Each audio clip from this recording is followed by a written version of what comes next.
Welcome back to the daily discussion. All right, I'm going to try to loop acceleration and deceleration to interpersonal skills. So stay with me. Let me get through this. When I was learning how to coach baseball and just sports in general, one of the things that I learned was if you're trying to train speed, for instance, you need to train them how to slow down first. So if you're trying to train arm speed, you want to train the deceleration muscles. If you're trying to train foot speed, you should train them how to stop themselves first.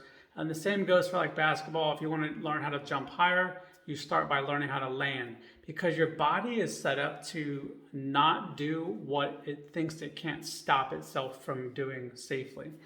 So if you think about that in terms of sprinters, if you put them on a big track, they're going to do, world-class sprinters are going to run a 9-second 100-meter dash. But if you take the runway they have to stop away from them from being, the extra 100, 200 meters, whatever it is that they take to slow down, and you say, hey, you got to run the same 100 meters with a shortened runway, they're not going to run as fast. Now, this also applies to most people who learn how to drive. When you first learn how to drive, most people don't just slam the accelerator on. They're afraid to because they don't know how to slow the vehicle down first. Once they learn how to slow the vehicle down safely, most people then start to learn how to speed and do all those things. I'm not promoting that, just in case, but that's what happens. Military, law enforcement, same thing. If you're gonna learn how to jump out of a plane, for instance, or get in a high-speed chase, you may have to flee your car.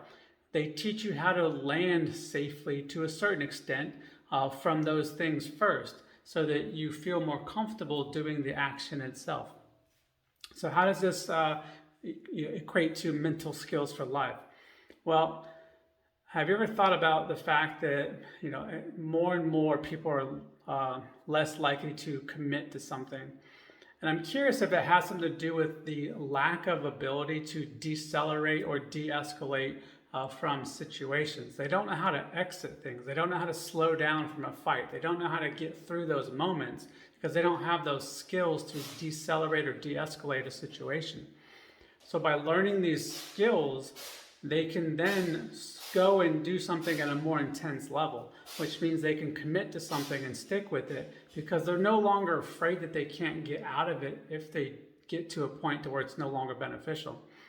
Let me know if that resonates with you, and if you have anything to add with that, or if it just really just confused you.